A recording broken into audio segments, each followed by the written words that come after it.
Hello friends, कैसे हैं आप सब लोग। आई होप सबके सब अच्छे होंगे, अच्छे से अपना मेडिटेशन कर रहे होंगे, इनर वर्क प्रोग्राम्स को फॉलो कर रहे होंगे और एक बैलेंस लाइफ जी रहे होंगे। दोस्तों, बहुत समय से मैंने आप लोगों के साथ कोई भी कंटेंट शेयर नहीं किया। मैं अपनी लाइफ में बहुत ज़्यादा ऑक्यूपाइड थी और चैनल में काम ज़्यादा नहीं कर पा रही थी। बट जैसा हमेशा मेरा एक उद्देश्य रहता है कि जो जो मैं अपनी लाइफ में, अपनी स्पिरिचुअल जर्नी में सीख रही हूँ, वो मैं आप लोगों से शेयर करूं। और मेरे चैनल में जितने भी लोगों ने मुझे प्यार किया और मेरे चैनल को लाइक किया, I am very grateful and I really want कि आप सबके सब अपनी लाइफ में, अपनी स्पिरिचुअल लाइफ में बहुत अच्छा करें। सो दोस्तों, आज मैं बात करना चाहती हूँ कर्मा के प्रिंसिपल पे। हम यूट्यूब में बहुत सुनते हैं Karma is real, everything bought back, and that's so true. ये यूनिवर्स है, एक प्रिंसिपल्स पे काम करता है। जैसे इसके बहुत सारे लॉज हैं, ग्रेविटेशन लॉ की तरह ही समझ लीजिए, कर्मा भी एक लॉ होता है। और नेचर के प्रिंसिपल्स में ना घूसखोरी नहीं चलती कि आपने कुछ गड़बड़ की, आपने जैक लगा लिया मैं इसका बेटा हूँ या बेटी हूँ तो आपको सज़ा नहीं मिलेगी। नहीं, नेचर ऐसा कुछ नहीं करता। सब ईश्वर के ही बच्चे हैं और सब कहीं ना कहीं कॉन्शियसली अनकॉन्शियसली गलत कर्म कर रहे हैं। ऐसा नहीं है कि मैं भी अगर यहाँ पर ऑडियो बना रही हूँ, कर्मा आपको नहीं पता, लेयर्स आफ्टर लेयर्स के कर्मा हम कैरी कर रहे हैं। लाइफ आफ्टर लाइफ की कर्मा हम लेयर बाय लेयर कैरी कर रहे हैं, है ना। और ये जो हमारी लाइफ में एकदम से सडनली कोई इवेंट आ जाता है कि आपको एकदम से, मतलब आप 0 पे थे, आप 100 पे पहुंच गए, तो ये मत समझिए कि आपके कारण आया, कि आपके कई जन्मों के गुड कर्मा के कारण आपको एज अ फ्रूट मिला है।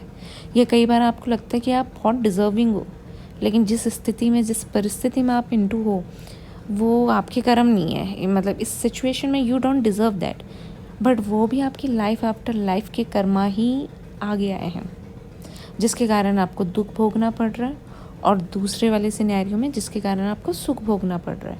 इसलिए मैं की तो जो बात है ना, वो हटा देनी चाहिए। अब इस यहाँ पर स्पिरिचुअलिटी आती है। मैंने अपने कई ऑडियोज़ में कर्मा के ऊपर बात की है, प्रारब्ध के ऊपर बात की है। तो मैंने यही बोला है कि एक प्रारब्ध होता है, एक संचित कर्म होता है, एक क्रियामाण कर्म होता है। हर जन्म में पता नहीं कितनी योनियों में हम आए हैं। इसलिए बोलते हैं ना, भगवान की शरण में जाओ। हमें तो आपके, अगर आप अपना लेटर हेड बनाएं एक, और इस जन्म के गुड और बैड कर्मास लिखें, तो आपको पहले इस जन्म का ही कैलकुलेशन हो जाएगा। अब इस जन्म का आपको याद है, इससे पहले जन्म में क्या किया, इससे 10 जन्म पहले क्या काम किया, ये हमें याद ही नहीं हो सकता। हम इस जन्म के आधार पे आगे कहाँ जाएंगे ये भी हमें नहीं पता। वो किसको पता है? वो हाईएस्ट विल को पता है, गॉड को पता है। इसलिए गॉड को सरेंडर रहिए, गॉड को सरेंडर रहते हुए काम कीजिए, है ना। तो आपको बहुत अच्छी दिशा मिल जाएगी लाइफ में। और पहली बात तो, ज़्यादा जब हम कर्मों को इवैल्यूएट करते हैं तो हम पहले तो, एक तो कॉन्शियसली हम गंदे कर्म नहीं करते, अनकॉन्शियसली हो गए वो भगवान माफ़ कर देंगे, या सरेंडर में हो तो आपका उसको ऐसे भुगतना पड़ेगा कि आपको पता भी नहीं चलेगा। लेकिन जब आप कॉन्शियसली, कई बार हम लोग अपने सेल्फिश गोल के लिए किसी को बहुत ज़्यादा पेन में डाल देते हैं और सोचते हैं छोड़ो ना, हमारा उल्लू सीधा हो रहा है। नहीं, आप दूसरों के लिए गड्ढा खोद रहे हो ना, तो दूसरों के लिए 5 फीट का खोद रहे हो, अपने लिए 10 फीट के लिए रेडी रहना। This is how the Karma work. और जो मनुष्य की देह है ना, ये सिर्फ मलमूत्र का द्वार है। ये काफ़ी लोग बोलते हैं जो स्पिरिचुअलिटी में क्या है, आँखों से सुबह उठो तो चिप चिप, कानों में भी एक टाइम पे मैल जम जाता है, आप यूरिन कर रहे हैं, ये सब क्या कर रहे हैं? एक्सक्रेशन ही तो है। क्या है आपके मनुष्य के देह में? क्या लेके जाएंगे? ये बॉडी यहीं छूट जाएगी। उसके बाद क्या होना है? कर्म जाना है, जो गुड और बैड हम कर रहे हैं। और जन्मों जन्मों के कर्म हैं, जिस हिसाब से हम एक पर्टिकुलर सिचुएशन में, एक इंसान बहुत हैवी प्रॉब्लम आने पे भी बहुत हल्के से उसको निकाल लेता है, और कोई छोटी सी प्रॉब्लम में बहुत ओवर टेंस्ड हो जाता है।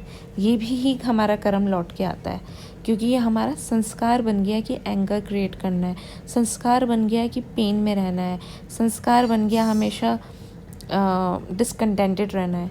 तो हम इस लाइफ टाइम में ये संस्कार बदल सकते हैं कि हमें गुस्सा नहीं करना। जब हमारे हाथ में ज़्यादा कुछ है ही नहीं तो हम किसी पे चिल्ला के क्या पालेंगे।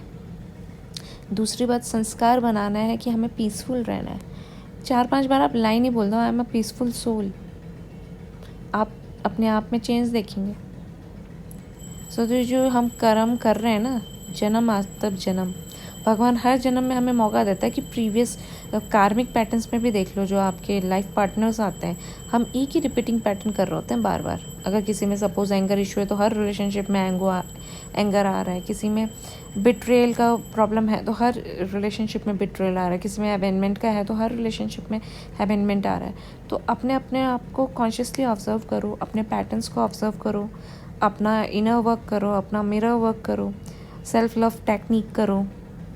मैंने इसके ऊपर ऑडियोज़ बनाए हुए हैं, अगर आपको फ्यूचर रेफरेंस के लिए इसके रिगार्डिंग चाहिए तो मैं और डीपली रेफरेंस में आपको समझा सकती हूँ, या इसके ऊपर एक और ऑडियो बना सकती हूँ।